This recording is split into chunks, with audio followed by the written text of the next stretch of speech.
Good morning. Welcome to a market status update we're going to do on April Fool's Day, which is still alive and well, hopefully in your world. And maybe you've pulled a couple of April Fool's Day jokes already.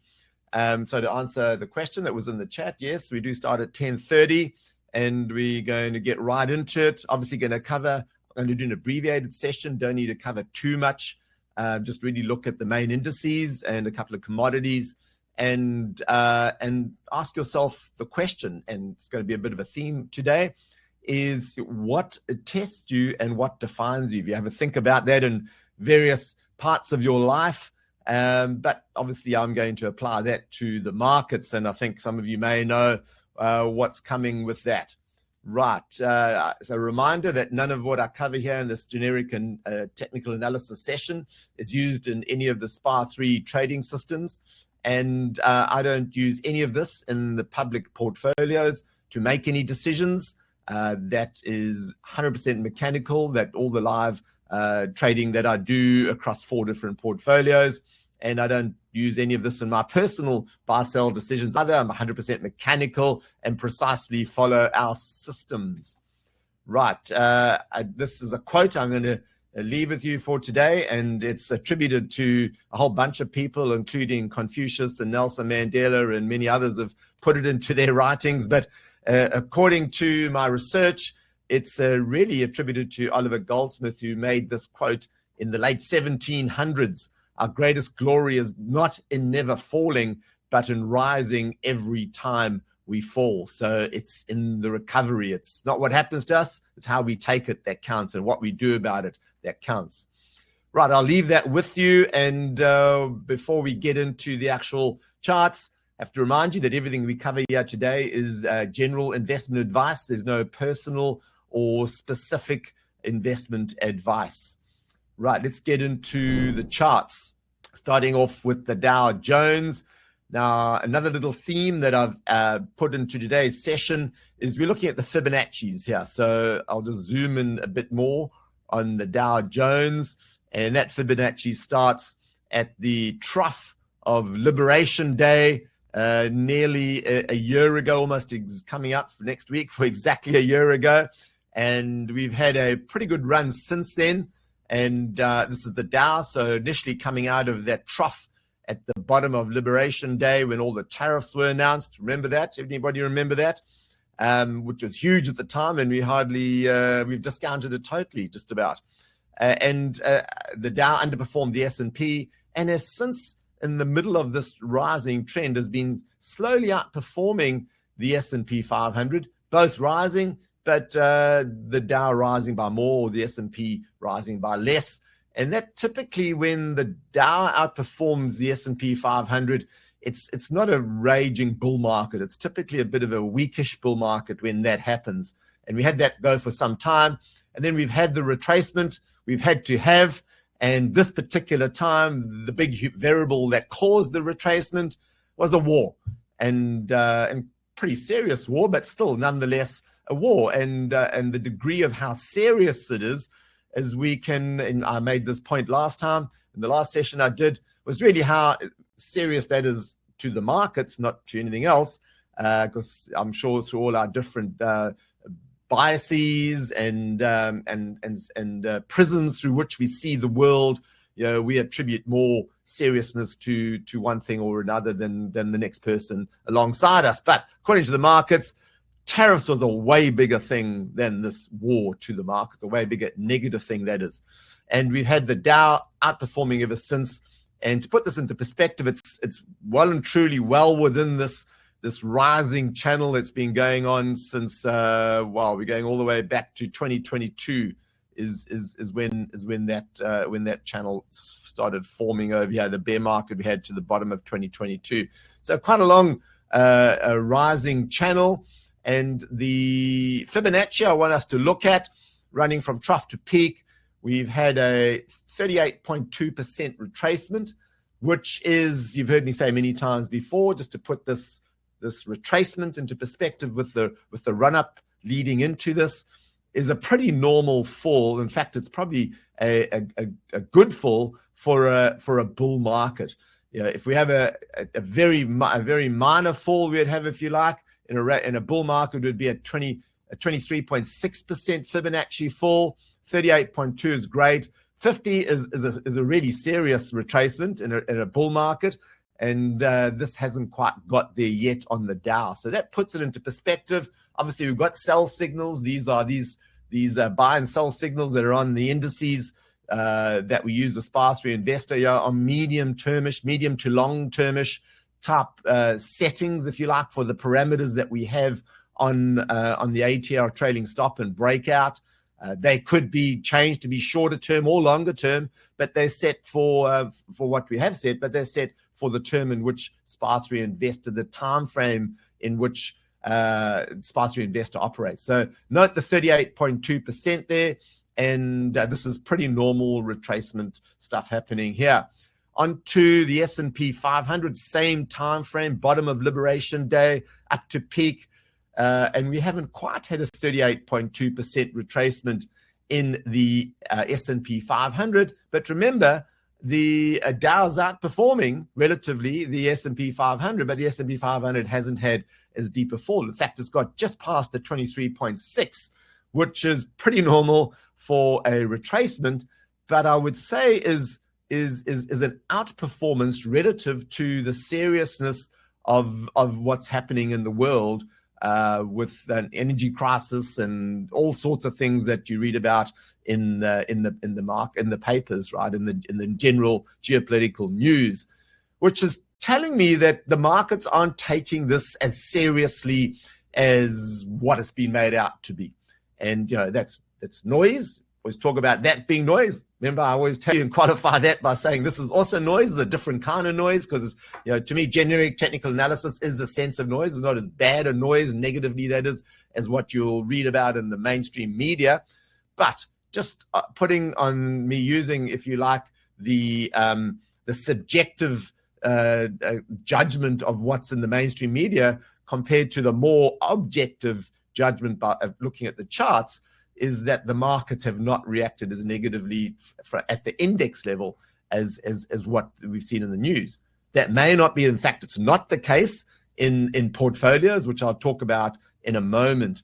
Another thing to point out here is the rising volatility. So there has been a rising volatility, but still at very low levels, still in the 1% for the S&P 500. So that's not by any means high.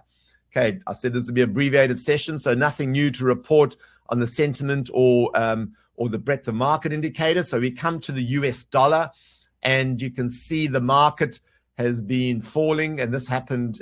This started back at the end of January, where it kind of peaked, which is a full month ahead of when 28th of Feb, when the war started. But we've had a rising US dollar.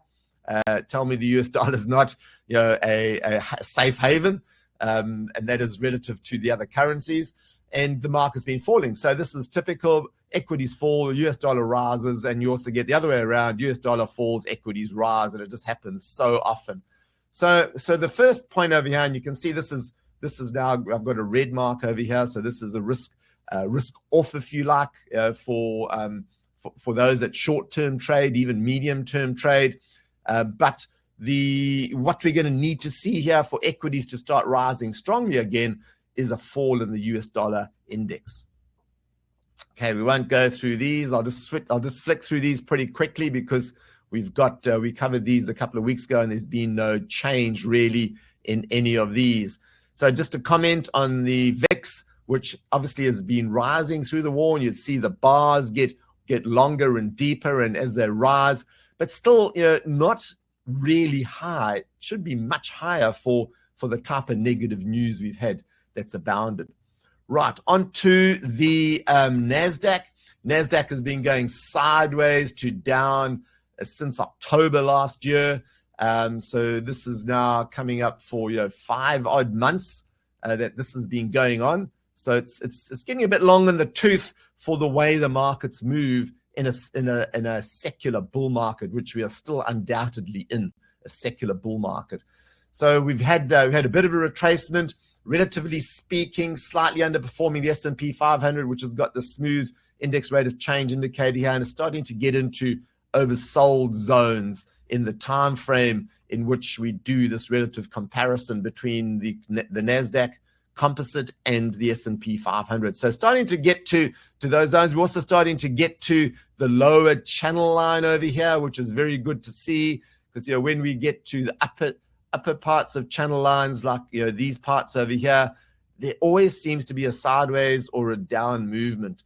And I mean, if I put this up here, we can draw that next time. You can see even this wider channel from that upper channel line all the way down to this one here.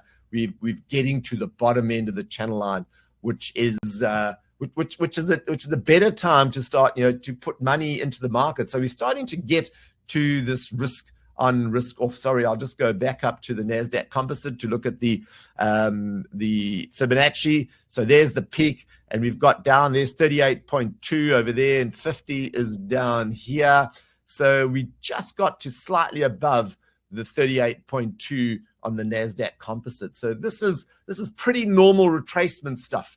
And have a look at the same with the Nasdaq 100, also just slightly above the 38.2, also getting into oversold zones over here, relatively speaking, to the S&P 500. So and starting to track sideways. So this is looking to me like a setup for another move in the market. Obviously, we had a big move in the markets in the US today, but one day is not enough evidence to suddenly start to start getting gung-ho and bullish about this. But it's obviously the first step that's got to happen to get to that point. So the charts are starting to look like it's starting to get a bit more positive. Okay, the other one I want to look at here before we move on, none of these breadth of market indicators really add anything more, is I want to look at the semiconductor index, which is the SOX.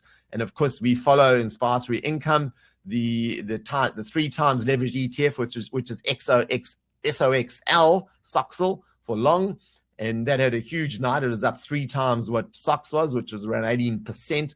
And you can see here we haven't yet got a risk off on the semiconductor index, despite all the news you read about AR being on the nose and all the tech stocks being on the nose, et cetera, et cetera.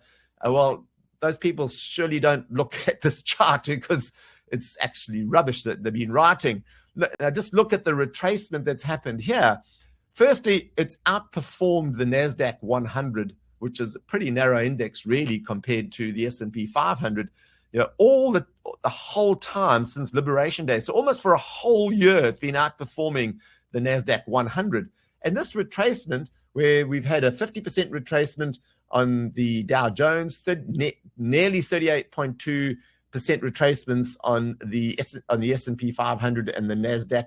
On the Nasdaq composite and on the Nasdaq 100. And here we're just sitting at a 23.6% retracement, which is pretty shallow and indicative, of much stronger bull markets. So the semiconductor, which has, the tech and the AR stocks and all in it, has really held up pretty strongly in this whole time, right? And that's the SOXL. So it's also, nowhere near. Let's just go back to here, and I really should be doing this at some stage. We'll just do it now. It's probably only part way through its probably only part way through that big wide channel line. Big sideways movement, big rush up, underperformance here, outperformance there. So it's this is relatively speaking holding up pretty strongly. So so the points I want to make here now before we go to the commodities is that at some stage, no matter how bad the situation is geopolitically or fundamentally or whatever, at some stage, human beings desensitize to the bad news, and so do markets desensitize to the bad news. And it's a combination of time grown and a bunch of other things. Eventually there's a little bit of optimism comes from somewhere, something changes, the psyche changes, the sentiment changes, all of those things happen. And of course, nobody can pinpoint on exactly why or when, otherwise we'd be able to predict what's going to happen in the future, and nobody can see the future. And no amount of analysis or opinion or research has made the future visible to anybody ever, and nor will it ever. So it's so what the desensitization, I'm kind of feeling is happening now. And that is a gut feel, instinctive things from looking at the charts. It certainly hasn't happened yet in the mainstream media. Everybody's talking about gloom and doom for months to come, and this is going to lag on and keep on going, and the turn's going to be slow. So that's more negative news to come. And of course, I think people are also making excuses for poor performance and maybe a degree of incompetence. But nonetheless, they are saying it's going to take a lot longer. It doesn't happen. Doesn't take longer. Go and look back and see all the V bottoms that have occurred when news has been at max negative. So So the markets obviously will react a lot quicker than what the news will. And we don't want to try and predict that. We just want to let it happen and let it unfold as it does. Now, I just want to talk a bit about portfolios. So that's the one thing on desensitization, and it does happen. And you can go back and look at the charts during the Second World War, the First World War, Vietnam, all of the wars, if you want to. You can go and analyze them, and you can see that the markets turned positive when the desensitization happened. Of course, we don't know when that is. Now, onto portfolios, is that what these market conditions do is it obviously causes drawdown. And drawdown is a negative event in our lives as active investors. It doesn't feel good. As long as you've actually stayed in mechanical, we've got customers being mechanical traders, mechanical active investors, for as long as I have. And they, no matter how long you are, you never get 100% desensitized to the discomfort that occurs when when you have drawdown, when you give money back to the market. But of course, it's a stepping stone. And the point I want to make today is have a think about the events in your life that test you, that make you feel uncomfortable, that make you go to places in your mind that you'd prefer not to go to. You certainly the opposite of your happy place, if you like. But then also think of the times you've come out of those times that have tested you, and what I'd like to term recovery, and how you've recovered, what you've done through recovery. And when you feel you've recovered, if you can measure it, 100%, and you've come out the top of that period of discomfort. Now, that's easy to measure when you've got an equity curve on your portfolio, because you can see when you make a new all-time high again. And what I want to put to you today is that it's as bad or as negative or as uncomfortable as the testing feels. It really is. That's not the big game. That's not the most important thing. The most important thing is how you recover. And that's really what defines us. What are we thinking, seeing, feeling, and doing in that recovery mode? And the only way you can recover is to carry on doing. You got to keep putting one foot, one step. You got to be taking one step at a time and putting one foot in front of the other. And that's the only way you can recover. And the way we do that in the financial markets as mechanical traders is we keep executing. Now, it doesn't mean that we're not going to feel some discomfort, but we do know that the only way we're going to get rid of that discomfort is to keep on going and that is the recovery mode. So we've hit drawdown. I know in the public portfolio, we hit 13 point something as a maximum drawdown. I think a little bit more in the US, it might be 15%. And we're starting to get into the realms of some of the deepest drawdowns that the public portfolios have had. And I think in the income portfolio, even though it kind of started, went up a little bit and then went straight into drawdown, hasn't hit that much drawdown yet. But certainly in the LTTP portfolios, I know that the ones hit 19%, and I've even had some reports of customers having more than 20%, which feels a little bit unusual. It just might be one or two stock picks in the short term, and that can certainly happen, but it's starting to stretch, getting into the 20%. But I just want to leave with you now is that we should be embracing this period, because this is how we grow. We grow not by our equity curves keep on growing and going up. We grow as traders by going into drawdown and then recovering from drawdown. The growth happens in the recovery, not in the event of falling. It happens in the recovery after the falling. And we're right at that point now. We could have a little bit more drawdown, but it's unlikely it's going to be of the depth that we've already gone through. We probably have, there's a high probability that we've experienced the worst of the drawdown we're going to have. And now we can look forward to the recovery. Because you know what? This is not going to be the last time you're going to have drawdown. The opportunity to experience and embrace drawdown, not for the drawdown itself, but for the opportunity to recover and grow out of it. These don't happen that often. They might happen one and a half times a year on average. And we're in one right now. So we should be seeing this, not with woe is me, doom and gloom, henny penny, the sky's going to fall on my head. This is the time to look forward to the growth that we get in our active investment, our trading journey, to come out of this and to hit a new all-time high in our equity curves. Because the public portfolio has done that 10 times of more than 10% drawdowns and then achieved new all-time highs thereafter. And we don't have, and if you go and look at the SPY 3 trader, which obviously hasn't been real money for the whole 25 years, but that's done it umpteen times. I haven't measured it myself. But every time there's a new equity high. So that recovery happens. But the only way it happens is if we continue to step and play and walk this journey of an active investor to make a new all-time equity high. So the recovery is ahead of us. Let's look forward to it, to the feelings and the growth and everything that comes out of that. Now, just to finish, I'm just going to quickly have a look at the commodities. This is the CRB index. You can see the effect that oil has on the CRB index. It's jumped out of this pretty long sideways moving market here and has jumped to a new all-time high. Quickly on gold. Gold's had a pretty stiff retracement from let's go to the breakout here. It's outperformed equities and it's fallen right to the bottom trend line over here. So if this bull run continues, you're likely to see it put on another $1,000 plus to get to the top of that upper trend line again. So that would be a pretty big run. Silver's also had the retracement as well, underperformed gold during the retrace. So outperformed gold on the way up, outperformed the fall, i.e. had a deeper fall than gold. And of course, copper had a big fall, recovered all the way to its all-time highs, and is now enjoying a retracement as well. Obviously had a big night, but there is oil. Oil is the story, getting up to these bounds, but still not above its all-time highs ever.